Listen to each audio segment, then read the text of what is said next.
Hello everyone. तो आज हम कर रहे हैं एक्सरसाइज 1.3।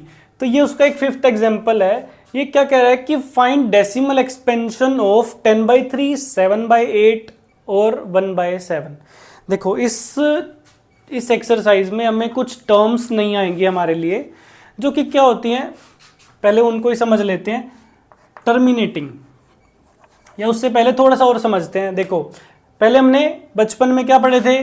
फ्रैक्शंस, डेसिमल्स, और हमें यह भी पता है कि फ्रैक्शन हो तो हम डेसिमल में चेंज कर सकते हैं, डेसिमल हो तो हम फ्रैक्शन में चेंज कर सकते हैं। पर देखो जैसे 10/3 है, 10/3 क्या है? फ्रैक्शन है। अगर इसको हमें डेसिमल में चेंज करना है, 10/3, 3 3 जा 9, क्या बचा? 1।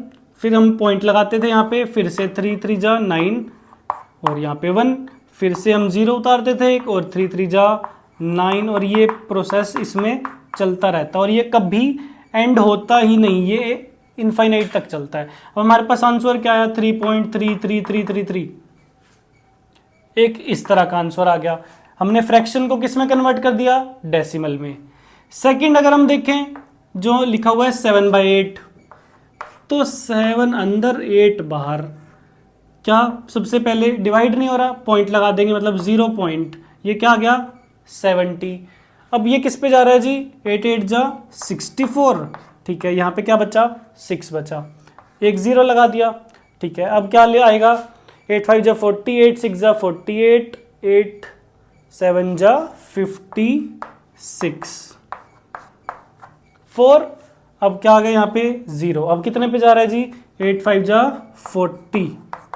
अब ये तो पूरा पूरा चला गया, ये खत्म हो गया, यहाँ पे एंड्स हो गया, फाइनाइट आ गया। ये हमारे पास इनफाइनाइट आया है आफ्टर डेसिमल, ये हमारे पास फाइनाइट आ गया।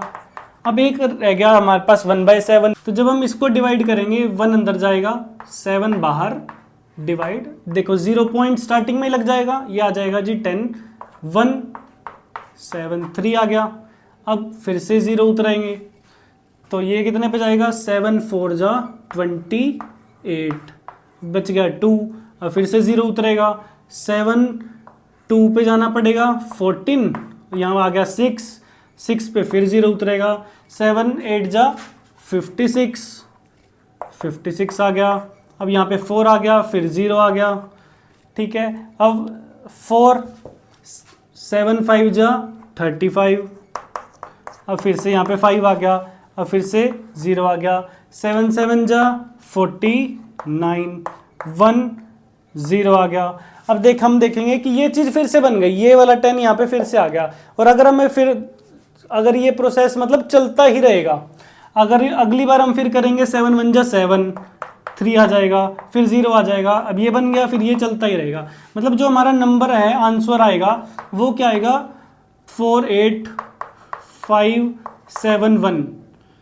5 7 7 तक सेम चलेगा, उसके बाद यही सेम रिपीट हो रहा है।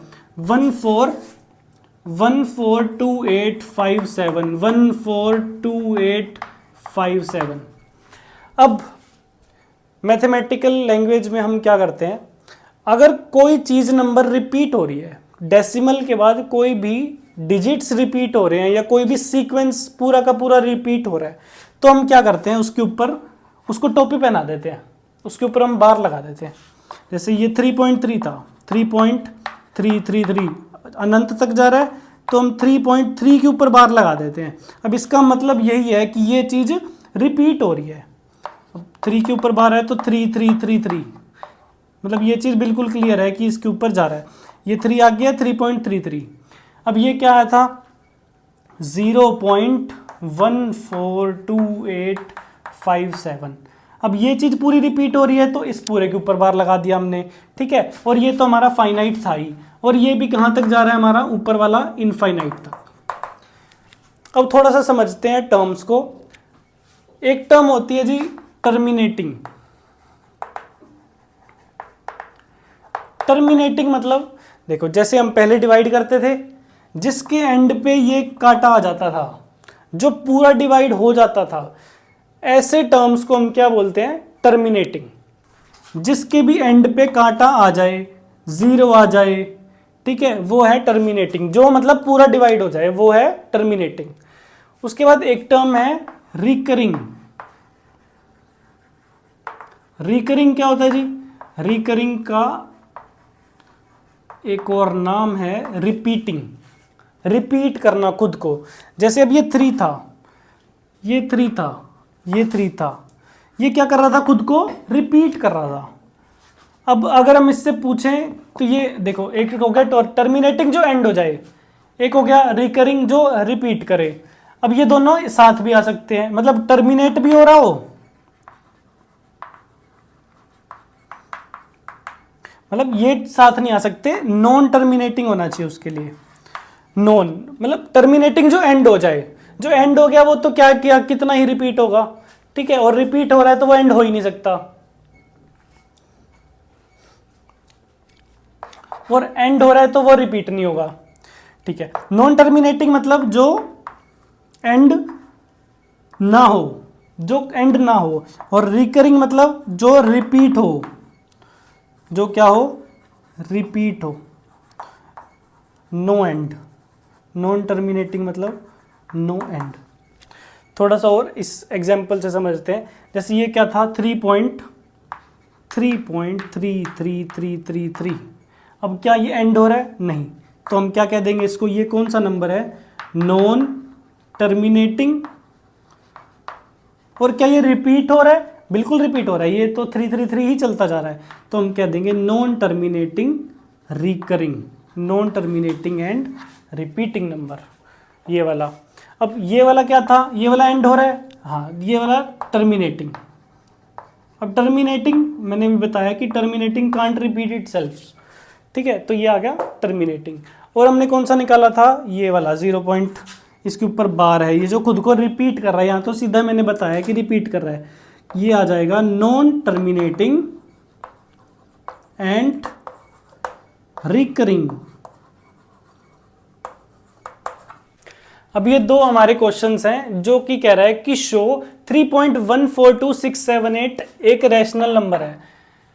तो इस रैशनल नंबर का हमें क्लियर पता है कि अगर कोई भी नंबर रैशनल नंबर होता है तो वो किस फॉर्म की होता है, किस फॉर्म में होता है? p बाई क्यू की फॉर्म में होता है। q नॉट इक्वल टू 0 होता है, और p और q क्या होते हैं? इंटीजर्स होते हैं भैया, ठीक है जी, इसमें तो किसी का कोई डाउट नहीं है, ठीक है। अगला 3.142678, अगर हमें इसको इस फॉर्म में कन्वर्ट करना है तो ये हमारी पहले वाली जो हम पहले करके आए हैं कि डेसिमल को किस में कन्वर्ट करो? फ्रैक्शन में कन्वर्ट करो। ये फ्रैक्शन में कन्वर्ट करते ही हमारा क्या हो जाएगा? रैशनल नंबर प्रूव हो जाएगा। तो वो हम कैसे करते थे? पॉइंट हटा के डिनोमिनेटर में क्या लगा देते थे? 1, और जितने नंबर आते थे आगे उतनी हम 0 लगा देते थे। अब इसमें कितने नंबर हैं? 1 2 3 4 5 6, 1 2 3 4 5 6, उतने नंबर उतनी ही 0 लगा दी। क्या ये p बाई क्यू की फॉर्म में आ गया? जी बिल्कुल आ गया। क्या ये इंटीजर्स हैं? बिल्कुल हैं। क्या q नॉट इक्वल टू 0 है? जी बिल्कुल नॉट इक्वल टू 0 है। तो हेंस ये हमने रैशनल नंबर की फॉर्म में उसको कन्वर्ट कर दिया, ठीक है। अब ये अगला क्वेश्चन है, ये क्या कहता है कि शो 0.333 मतलब 0.3 के ऊपर बाहर, इसको किस में कन्वर्ट करो? p बाई क्यू की फॉर्म में कन्वर्ट करो। मतलब एक इसका कहने का मतलब है कि रैशनल नंबर की फॉर्म में ही कन्वर्ट करो। इसमें q नॉट इक्वल टू 0 और पी क्यू भी इंटीजर है, ये भी हमें शो करना है। अब देखो इसका ये हमने किया हुआ है पहले, तो हमने सीधा डायरेक्ट कर दिया, पर अब इसके ऊपर क्या तरीका हम आजमा सकते हैं कि इसको हम रैशनल नंबर की फॉर्म में कन्वर्ट कर दें। तो देखो इसके लिए हम क्या करते हैं, इसका मतलब क्या है? 0.3333 एंड सो ऑन, ठीक है। अब हम इसको क्या कर लेते हैं? लेट कर लेते हैं, let 0.3 bar is equal to x. ये एज्यूम करके चलना है हमने कि ये जो 0.3 बार है ये एक्स के इक्वल है। अब सेकंड केस में हम क्या करेंगे जी? मल्टीप्लाई कर रहे हैं इसको दोनों साइड 10 से, मल्टीप्लाइंग बोथ साइड्स बाय 10 कर दो। उसमें क्या, दोनों साइड कर रहे हैं तो हम कुछ भी कर सकते हैं, चाहे डिवाइड दोनों साइड कर दो, चाहे मल्टीप्लाई दोनों साइड कर दो, चाहे माइनस कर दो, चाहे प्लस कर दो। 0.3 bar is equal to 10 into x आ गया, कोई दिक्कत नहीं, कर दिया। अब इसको हम इस फॉर्म में भी कन्वर्ट कर सकते हैं, मतलब क्या आ गया 0.33 and so on is equal to 10x। अब जब 10 को हम इससे मल्टीप्लाई करेंगे तो एक चीज़ हमें दिख रही है कि 3 आगे आ जाएगा, 3.33 और ये सो ऑन तक चलता रहेगा, इज इक्वल टू 10x। ठीक है जी। अब एक बात बताओ, अगर मैं यहाँ पे लिखता हूँ 1.2 तो क्या मैं इसको ऐसे लिख सकता हूँ 1 प्लस 0.2? मैं बिल्कुल लिख सकता हूँ, अगर आप ऐड करके देख लो पॉइंट की जगह पॉइंट रख के तो भी सेम आंसर ही आएगा। ठीक है, 2.1.2। तो मैं इसको कैसे लिख सकता हूँ, 3 plus 0.333 is equal to 10x, और इसका अभी ऊपर नाम क्या दिया हुआ है, 3 प्लस 0.3 बार 3 प्लस, और इसका क्या नाम दिया हुआ है, 0.3 बार को हमने क्या माना था, x माना था, is equal to x is 3 plus x is equal to 10x। अभी x वाली टर्म हम एक ही साइड ले जाएंगे, जो कि क्या होगा, 3 is equal to 10x minus x, मतलब 9x इज इक्वल टू 3। अब यहाँ से x की वैल्यू निकाल देंगे, क्या आ जाएगा 3/9, और अगर सिंपल फ्रैक्शन में कर दें तो x इज इक्वल टू 1/3। ये क्या होगा हमारा आंसर। ये हमने p/q की फॉर्म में इसको कर दिया, और q नॉट इक्वल टू 0 है और pq यहाँ पे इंटीजर है, तो ये क्या फॉर्म आ गई हमारी, रैशनल नंबर की फॉर्म आ गई, और ये क्वेश्चन डन है।